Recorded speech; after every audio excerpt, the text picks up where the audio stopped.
It's been a mad week since St. Patrick's Day on Monday, when Conor McGregor took the centre stage as a spokesperson for Ireland. Whether or not the Irish government liked it or not, whether or not anybody liked it or not, he had the ears of the world's press when it came to issues and events that are plaguing Ireland at this time. So, like it or not, love him or hate him, the message was got out that something needs to be done. And since Monday, there's been huge numbers of people weighing in on the debate. He doesn't speak for me, he speaks for me. Don't shoot the messenger. Everything is being brought into play at the minute. And the bottom line is, McGregor has now taken it a step further, and he has issued an ultimatum to the Irish government. And if you dig into much of what has been said, both by him and the Irish government since the events on Monday, you can read a lot between the lines. So the first thing that I want to do, I want to look at a post that Conor McGregor has put in social media. Then I also want to look at a video post that was put out by a chap. Now, I don't follow this person. I'm not really familiar with him, but I understand he has a very large following, or he's an influencer, if you want to call it that, on another social media platform. He's actually came out on the whole immigration issue as well, which is very, very significant. Okay, very significant. More and more voices are coming in on this issue, Irish voices, and highlighting issues, major issues that need to be dealt with. So any publicity that this attracts is a good thing. That's the bottom line. The more people are aware of this, that means more pressure is put on the Irish government to do something about it. So I want to start off with this amazing piece of wording that McGregor has put together. Ad hominem style attacks against me coming in hot by Ireland's government elite. Classic and glaringly obvious to everyone. Deflection tactics. And note, I did a video clip of the fallout following St. Patrick's Day with Conor McGregor, where he was asked, it was put to him that he doesn't speak for the people of Ireland, according to Micheál Martin, and he said, I'm not attacking Martin as a man, I'm just attacking the metrics. I'm speaking the metrics. Interestingly, he said, I'm not attacking him as a man, but if I wanted to throw jabs his way, I could do that handily. He then goes on to say, what is your response, speaking to the government, or plan of action to the issues I raised? And notably, people are more focused on his character or criminal record or what he's done in the past rather than the issues that he's highlighting at this time. Ireland wants to know, America wants to see. And then he goes on to say, chip chop now, fellas, don't make me keep going. Do what you've been told by the people of Ireland and we will have no issue here. Do not hand it over for you. I will publicly send my orders for you to implement, and mark my words, it will be made to be done. So obviously he's running with the spotlight that is on him at the minute, and rightly so. Why wouldn't he?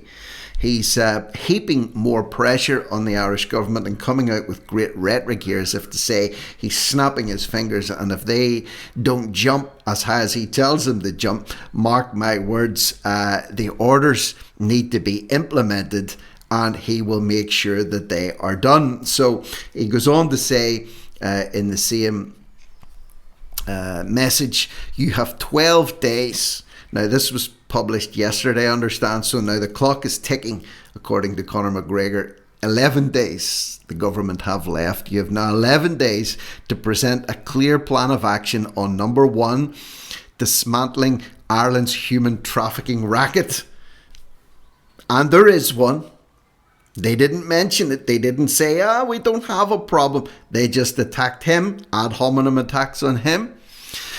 Dismantling Ireland's human trafficking racket. 2, mass deportation of dangerous, criminal and radicalised imports, as well as all who entered illegally as well as all who are a strain on our welfare system, who have made no effort to secure employment or assimilate with Irish culture and values. That's all lumped in to point number 2, but you could make a point in each one of those individually.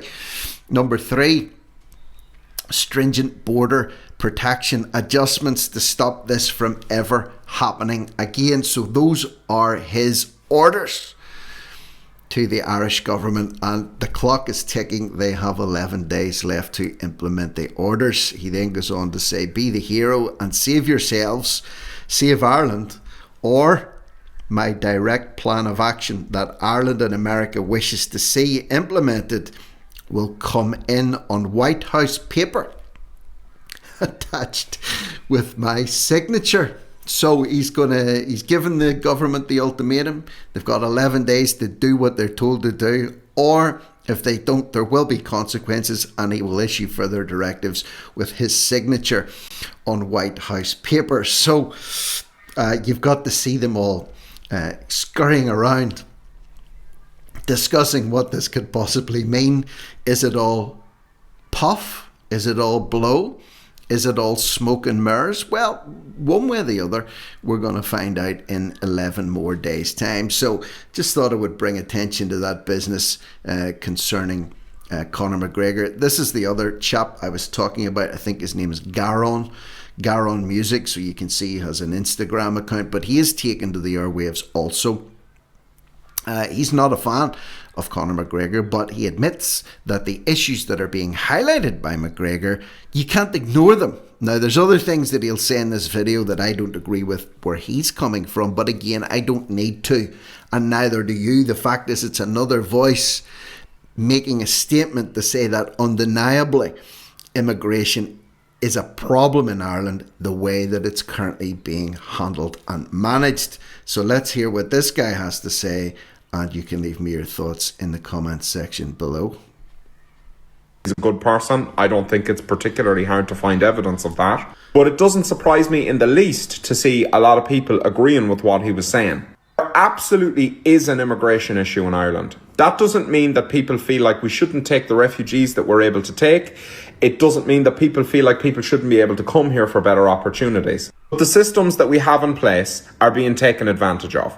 And that is plain to see. And the government continually does not allow people to express their concerns about that. Along with this, Ireland continues to become one of the richest countries in the world, while most people's quality of life is going down. Our towns, and especially our cities, are becoming much less safe. Now, that's not just because of immigration. There's a lot of factors to that. But if you can't see that that's happening, then you have not left your house. Communities all over Ireland are concerned, and their concerns are continuously not being heard.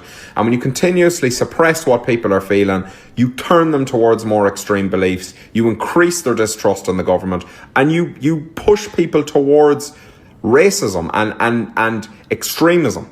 Now, no doubt, a lot of people in the comments are going to completely misconstrue what I've said here, but that's the internet for you. Anyway, stay delicious. Interesting, some of what he has said there in terms of suppression of people's expression, suppression of what people legitimately feel, not taking people's views into account, pushes people towards more extreme views, which in some cases it does. Other people just hold their views because they simply say that Ireland cannot contain the problem that has been thrust upon it. It doesn't have the capacity to house the people that are flooding in illegally in many cases and committing crimes and adding to the crime statistics and putting an immense burden on whatever housing availability there is or accommodation availability there is. But again, let me say, it's another voice that's weighing in to say, if you can't see this, then you have not left your house. So, interesting week this week, all really triggered by that appearance at the White House on Monday. So let me know what you think down below in the comments section. Do you think pressure is mounting on the government? Will McGregor's ultimatum be taken seriously by the Irish government? Is it all bluff, or does he have an ace up his sleeve that he'll be able to play to further humiliate Mayhole Martin and Simon Harris and their cronies, because they have been humiliated on the world stage over the last week. So interesting times are ahead. For now, I'm Rick Munn, No Risk, No Reward Media, over and out.